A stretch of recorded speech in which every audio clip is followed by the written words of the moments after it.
अस्सलाम वालेकुम दोस्तों, मैं हूं आपका दोस्त Ali Shahbaz, member knowledge homeopathic medical association Pakistan. दोस्तों, कल फ्राइडे को हमारा स्टडी सर्कल प्रोग्राम था जो कि नॉलेज होम्योपैथिक मेडिकल एसोसिएशन के तावन से तकरीबन हर 15 दिन के बाद उसका एहतमाम किया जाता है। कभी कोई डिजीज़ को या उसके साथ मेडिसिन पर स्पेसिफिक लेक्चर होता है, उसके स्पेसिफिक क्राइटेरिया को बयान किया जाता है। तो कल चूंकि हमारा लेक्चर कफ पर था और जो कि लाइव नहीं हो सका, तो कुछ चीज़ें वहाँ पर मैंने शेयर की, कुछ वहाँ पर सवालात भी हुए, तो मैंने सोचा कि आपके साथ शेयर कर दूं। एक सवाल था कि हम मटीरिया मेडिका को किस तरीके के साथ रीड किया जाए कि हमें जो चीज़ें हैं वो ज़्यादा बेहतर तरीके से हम उनको समझ सकें। अब मुख्तलिफ मटीरिया मेडिका हैं, तो बंदा पूरी ज़िंदगी लगा देता है, ये डिसाइड ही नहीं कर पाता है कि किस मटीरिया मेडिका से हमें पढ़ना चाहिए, किसको हम रीड करें और किस तरीके से रीड करें। ये सबसे इम्पॉर्टेंट क्वेश्चन है, क्योंकि आज के दौर में बड़ा ही उलझाव है। कुछ समझ नहीं आता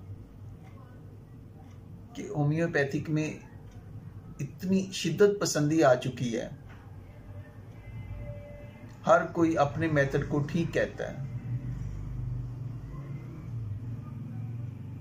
जो जिसके साथ मुंसलिक है, अगर वो वहां पर मेहनत करता है तो नो डाउट कि उसको रिजल्ट मिलता है।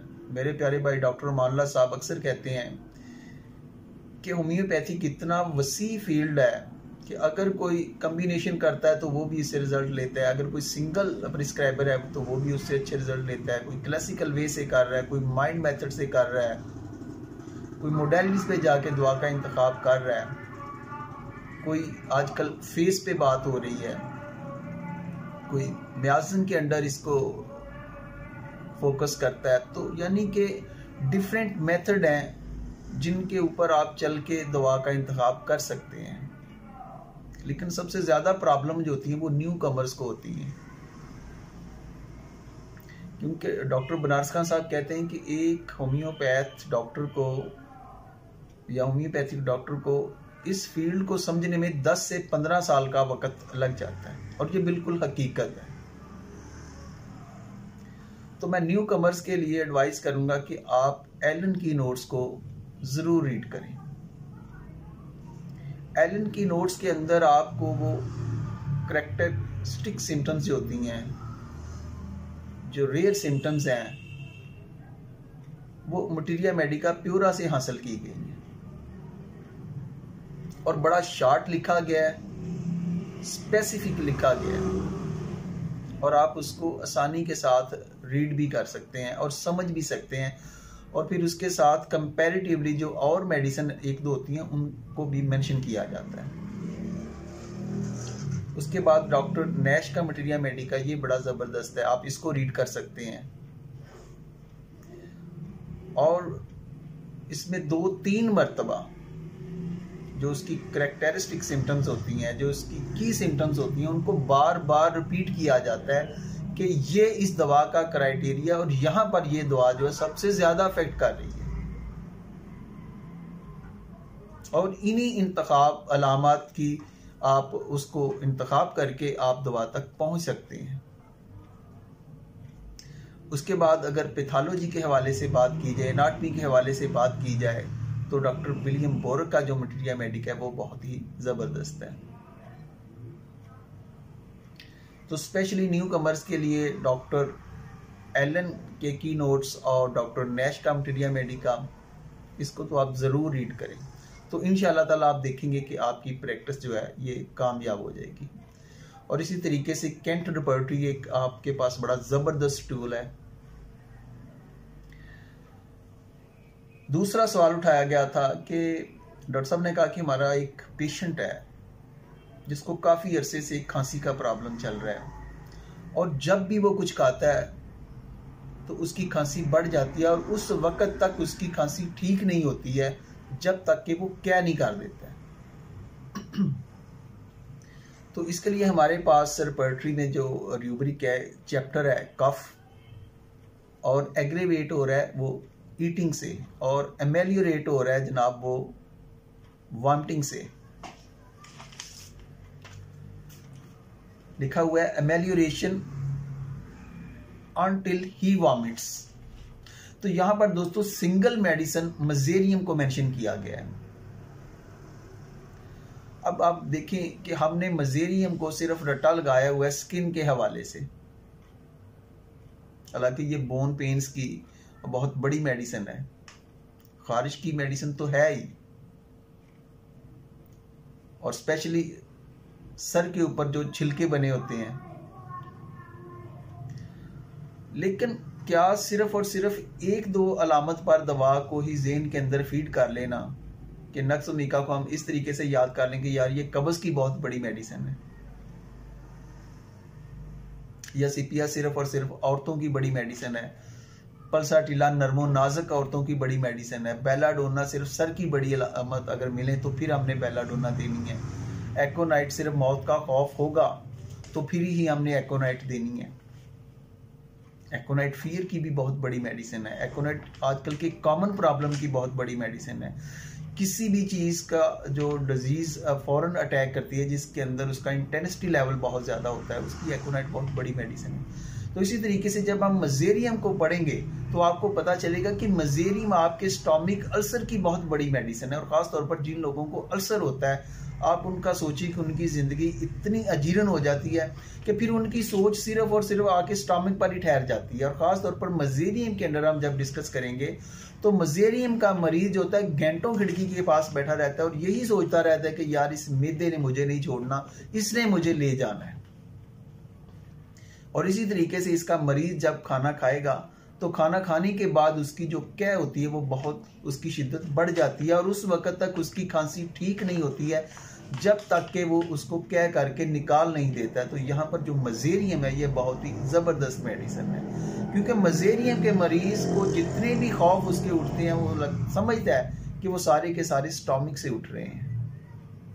किसी भी बुरी खबर का, किसी भी बुरे हादसे का, किसी भी बुरे वाक़े का जो डायरेक्ट उसका अफेक्ट होता है वो उसकी स्टोमिक पर पड़ता है, और वो सोचता है कि शायद जो कुछ भी है इसी से हो रहा है। तो दोस्तों मजेरियम को अगर आपने रीड करना है तो किसी भी दवा को बल्कि आप रीड करें तो उसकी जो रेयर सिम्टम्स होती हैं, जो उसके अंदर आपको कुछ अजीब चीज़ें मिलती हैं जो दूसरी अद्वियात से मुख्तलिफ होती हैं, असल में उन्हीं को ज़हन के अंदर आपने फीड करना होता है। तो इसी तरह हमारे पास एक और खांसी की बहुत बड़ी मेडिसिन है ब्रोमियम। ये डस्ट एलर्जी की भी बहुत बड़ी मेडिसिन है। ये गले की, आपके टॉन्सिल्स की, आपके लेरिंक्स की, आपके फेरेंस के प्रॉब्लम की, और ख़ास तौर पर ऐसे बच्चे जो फीड करते वक्त जनाब वो उनकी जो फीड होता है, दूध होता है, वो बजाय इसके कि गज़ा की नाली के वो सांस की नाली के अंदर चला जाता है, उसके लिए बहुत बड़ा प्रॉब्लम होता है। उन ऐसे बच्चों के लिए ब्रोमियम बहुत ही ज़बरदस्त मेडिसिन है। और अब ब्रोमियम में भी देखें कि इसके अंदर जो प्रॉब्लम बढ़ रहे हैं वो गर्मियों के मौसम में बढ़ रहे हैं, यानी कि मोस्टली जो हमें मेडिसिन मिल रही हैं वो सर्दियों के हवाले से मिल रही हैं, लेकिन ब्रोमियम में लिखा हुआ है कि जनाब इसका जब पेशेंट ओवर हीटेड हो जाता है या जब सर्दियों से मौसम गर्मी की तरफ जाता है तो उसके लिए ब्रोमियम बड़ी ज़बरदस्त मेडिसिन है। इसकी जो कंप्लेंट्स हैं ये ओवर हीटेड होने की वजह से ज़्यादा होती हैं।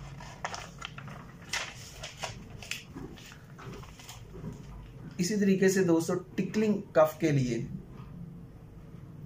अब र्यूमैक्स को आप स्टडी करें। अब टिकलिंग गुदगुदी होना ये आपको बहुत मेडिसिन में मिलेगा, आम मिलेगा, लेकिन जिस तरीके से कांस्टेंट नाजिया इपिका के अंदर लिखा हुआ है कि अगर प्रॉब्लम कोई भी है, किसी भी किस्म का प्रॉब्लम है, उसके साथ मरीज को कांस्टेंट नाजिया वाली कैफियत है तो आपकी दवा इपिका होती है। और यही बात है दोस्तों कि जब हमारे पास कोई ऐसी कंडीशंस आती हैं और जहां पर हम दवा को समझ रहे होते हैं या हमारे ज़हन के अंदर वो अलामत फीड होती है, तो जब हम उस पर उस दवा को देते हैं तो फिर आप कहते हैं कि जनाब मैजिक हो गया।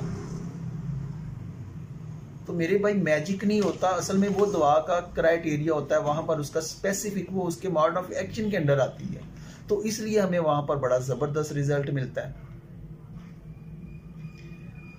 तो अगर हमने ये याद रख लिया है कि इपिकाक के अंदर कांस्टेंट नॉजिया जो है, अब कैफियत कोई भी हो, चाहे वो ब्लीडिंग की हो, चाहे वो फीवर की हो, चाहे वो खांसी की हो, चाहे वो कॉलरा टाइप इन्फेक्शन की हो, तो अगर हमें ये कांस्टेंट नाजिया की अलामत मिलती है कि मसलसल मरीज का दिल मतलाता है, तो उसके लिए इपिकाक बहुत ज़बरदस्त मेडिसिन है। इसी तरीके से अगर कांस्टेंट टिकलिंग आपको मिलती है तो उसके लिए र्यूमैक्स बड़ी ज़बरदस्त मेडिसिन है। र्यूमैक्स सर्दी से इसका प्रॉब्लम बढ़ जाता है कि अगर आप बाइक पर गए हैं, खुली हवा में गए, आजकल सर्दियों का मौसम है, आप बाइक पर जाते हैं, वो ठंडी हवा लगने से आपको जो खांसी होती है वो बढ़ जाती है, और मरीज जो होता है मसलसल छोटी छोटी खांसी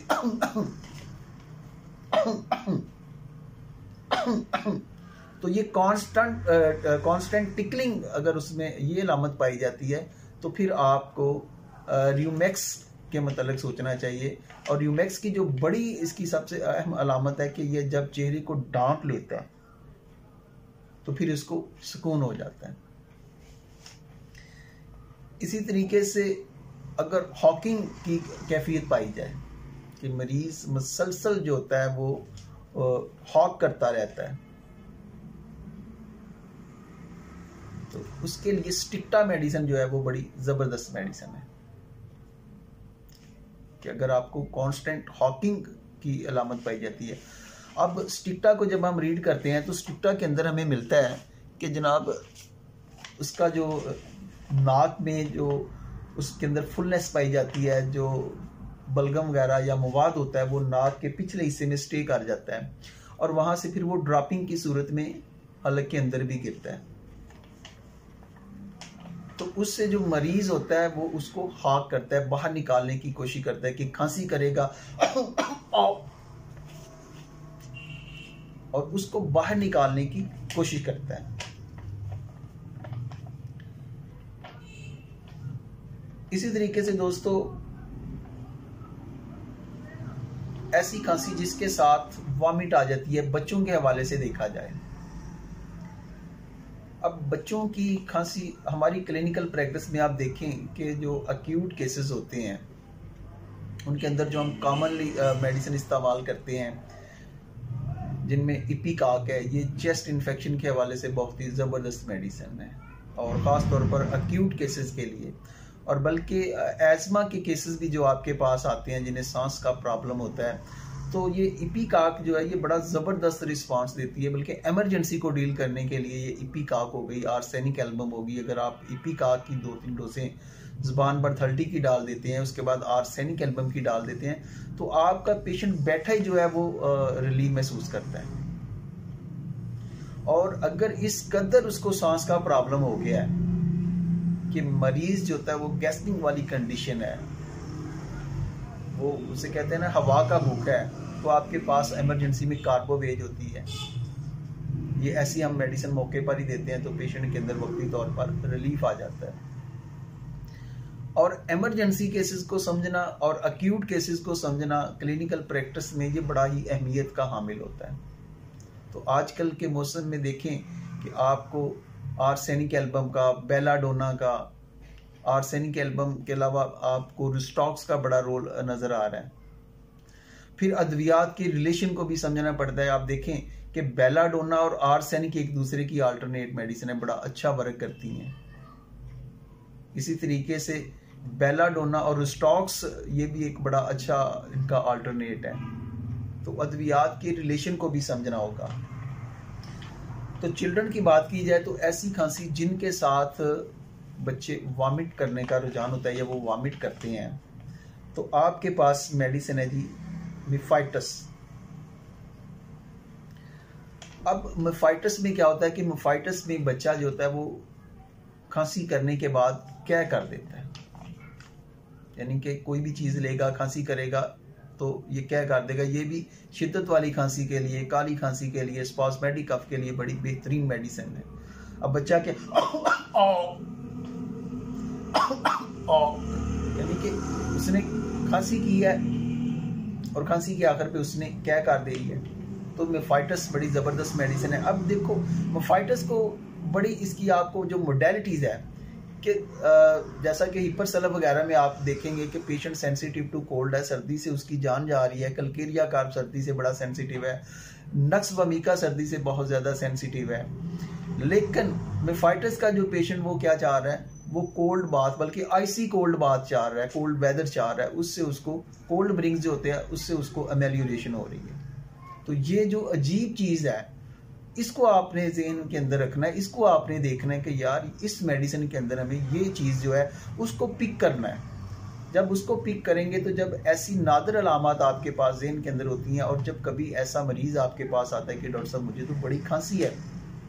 एक दफ़ा एक आदमी मेरे पास आया, उसने कहा जब तक ठंडा मौसम होता है डॉक्टर साहब मुझे कुछ नहीं होता, जैसे ही गर्मी का प्रॉब्लम होता है तो मेरा गले का, मेरा चेस्ट का प्रॉब्लम हो जाता है। तो ब्रोमी वहाँ पर बड़ी ज़बरदस्त उसने काम किया था। अगर आपके पास आके पेशेंट कहते हैं कि जनाब जो मैं ठंडा पानी के साथ गुस्ल करता हूँ तो उससे मुझे सुकून होता है मेरी खांसी को, तो मेफाइटस आप देखें कि मेफाइटस यहाँ पर बड़ा अच्छा वर्क करती है। इसी तरीके से कोकस कैक्टाई एक मेडिसिन है, ये बड़ों के लिए, और ऐसी खांसी जिसके साथ जिसका इख्तिताम जो होता है वो कै पर होता है। अब कोकस कैक्टाई के अंदर क्या होता है कि थिक किस्म का जो बलगम होता है वो हलक के अंदर होता है, और मरीज जो होता है उसको मसलसल बाहर निकालने की कोशिश करता है, और इसकी जो खांसी होती है और इसमें भी मरीज क्या करता है।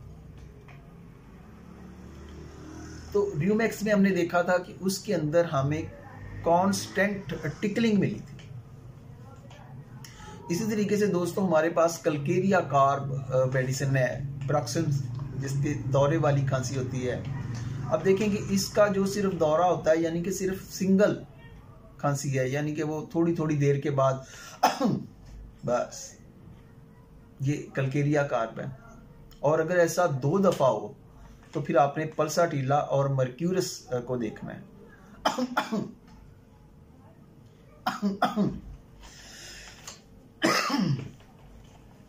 तो पल्साटिला, अब पल्साटिला जो है ये देखिए आजकल के मौसम में पल्साटिला बहुत ही जबरदस्त मेडिसिन है।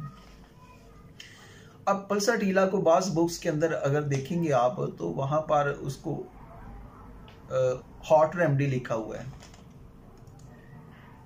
लेकिन ये कोल्ड के हवाले से भी, चिलीनेस के हवाले से भी ये बड़ी ज़बरदस्त मेडिसिन है। असल में अब हमने देखना है कि मरीज के अंदर डोमिनेटिंग कंडीशन जो है वो कौन सी है।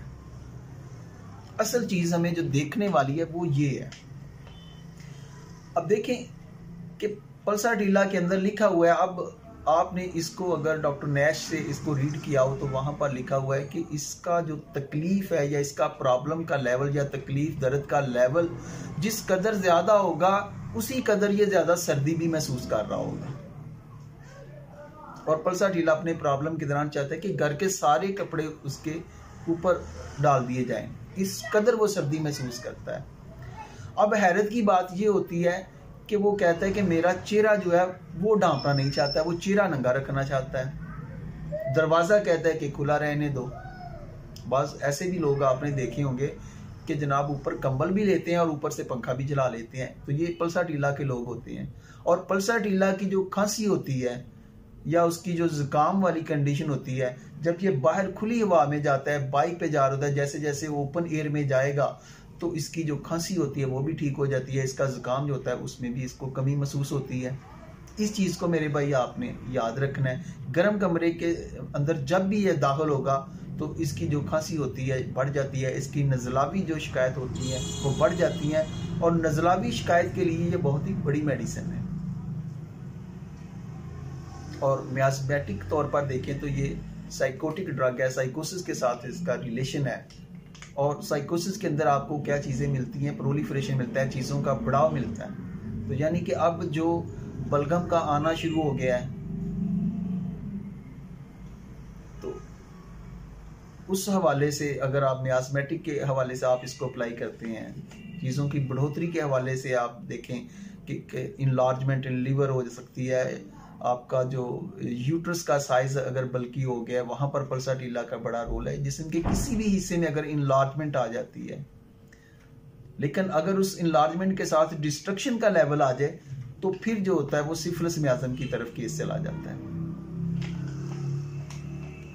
इसी तरीके से अगर 3 दफा मरीज खांसी करता है, उसको जो दौरा होता है दिन में वो 3 दफा खांसी वाला होता है, तो फिर आपकी मेडिसिन जो होती है वो क्यूपर मेटेलिकम होती है। अगर हम अपने मटीरिया मेडिका में देखेंगे यार, ऐसी खांसी जो सबसे ज्यादा लाउड आवाज वाली होगी, सबसे ज्यादा लाउड होगी, सबसे ज्यादा आवाज वाली, ऐसी खांसी आपको हायोसेमिस में मिलेगी कि हायोसेमिस का जो पेशेंट होता है बड़ी बुलंद आवाज में खांसी करता है, और खास तौर पर वो रात को या लेटे हुए, वो लेट नहीं सकता, उसको जनाब बैठना पड़ता है।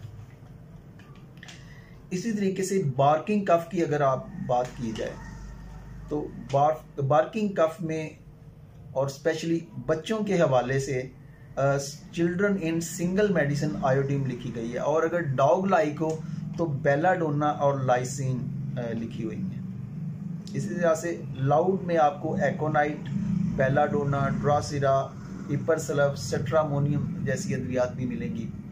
और इपरसल्फ में क्रोपी कफ होती है, और इसका पेशेंट जो होता है ये बहुत ज़्यादा हसास होता है, बहुत ज़्यादा गुस्से वाला, बहुत ज़्यादा चिड़चिड़ा और सेंसिटिव टू कोल्ड, सर्दी से बहुत ज़्यादा हसास होता है। और जब भी इसका कोई प्रॉब्लम होता है तो ये सर्दी बहुत ज़्यादा महसूस करता है और अपने जिस्म से कपड़ा नहीं उठाना चाहता, यानी कि चेहरे तक को ढांप कर रखता है कि जिस्म का कोई भी हिस्सा, अगर हाथ पैर कोई भी हिस्सा अगर बाहर आ जाता है तो इससे उसकी खांसी की शिद्दत बढ़ जाती है।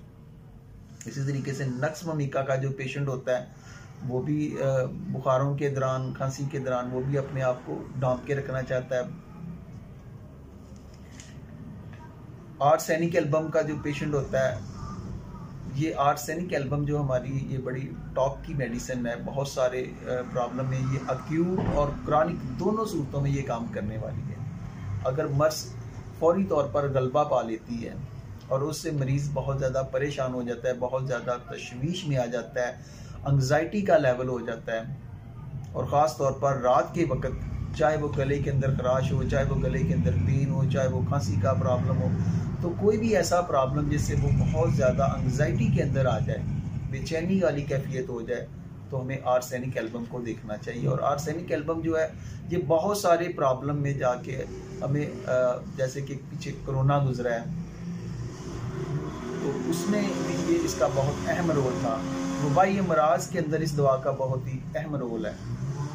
तो हमें दोस्तों अद्वियात को, आज आप देखें कि आज आपकी बहुत सारी अद्वियात प्रीवेंटिव मेजर पे भी चल रही हैं। तो कुछ दोस्त कहते हैं कि जनाब होम्योपैथी में प्रीवेंटिव मेजर कैसे हो गया, तो फिर मैं पूछता हूँ कि यार जब आप किसी सफ़र पर जाते वक्त किसी ऐसी शख्स के लिए कि अभी तो उसने क्या की नहीं होती है, तो उसको आप पेट्रोलियम देते हैं, उसको आप जनाब काकुलस देते हैं कि उनके जो चक्कर आते हैं, अब ये बड़ी फेंटिंग वाली कंडीशन होती है, जो चक्कर आना, उससे मरीज़ बहुत ज़्यादा डिस्टर्ब हो जाता है। तो ऐसे पेशेंट के लिए जब आप काकुलस मेडिसिन या पेट्रोलियम मेडिसिन देते हैं तो फिर आपको बहुत अच्छा रिजल्ट मिलता है, तो वो भी आप प्रीवेंटिव मेजर पे इस्तेमाल कर रहे होते हैं। तो हमें जो है पॉजिटिव चीज़ों को दोस्तों लेना है, छोटी छोटी चीज़ों पर, बजाय इसके कि हम तनकीद में उलझे रहें, एक दूसरे को बुरा भला कहें। हमें आगे बढ़ना है, हमें सिस्टम को ज़्यादा से ज़्यादा जो है वो सीखना है, अद्वियात के जो मखसूस उसकी अलामात है उनको अपने ज़हन के अंदर ज़हनशीन करना है ताकि बवक्त ज़रूरत हम उनको इस्तेमाल कर सकें। ये थी दोस्तों कुछ खांसी के हवाले से मेडिसिन जो मैंने आपके साथ शेयर की हैं, और उम्मीद करता हूँ कि आज का सेशन जो है ये आपको पसंद आया होगा। लाइव लेक्चर में तो ये तकरीबन मेरे ख्याल में 1 घंटे का था, तो अब ये कुछ शॉर्ट हो गया है। तो फिर आपसे यही रिक्वेस्ट करूँगा कि आप अद्वियात को जब भी किसी भी दवा को रीड करते हैं तो उसकी मोडेलिटीज़ को ज़रूर देखें, उसकी रेयर सिम्टम्स को, की सिम्टम्स को ज़रूर देखें, और उसके अंदर कुछ नादर किस्म की जो अलामात होती हैं आप उनको ज़रूर फोकस किया करें। वो जो अलामत होती हैं वो उस दवा को दूसरी दवा से अलग कर देती हैं। जैसा कि लाइकोपोडियम जो है वो आपने ज़हन नशीन किया हो कि ये राइट तरफ की बहुत बड़ी मेडिसिन है, राइट साइड के प्रॉब्लम की बहुत बड़ी मेडिसिन है। और हकीकत है कि ऐसे प्रॉब्लम जो ऊपर से नीचे की तरफ जा रहे होते हैं लाइकोपोडियम, और ख़ास तौर पर राइट से, और राइट से वो एक्सटेंड करते हैं लेफ्ट की साइड पर, कि अगर किसी का गला ख़राब है, पहले राइट साइड का ख़राब हुआ है, फिर वो लेफ्ट में गया है। चैलोडीनियम आपकी खांसी के लिए बहुत बड़ी मेडिसिन है, जहाँ पर दूसरी अद्वियात काम नहीं करती हैं। अब लाइकोपोडियम में क्या होता है कि जनाब उसके नथने चल रहे होते हैं बच्चे,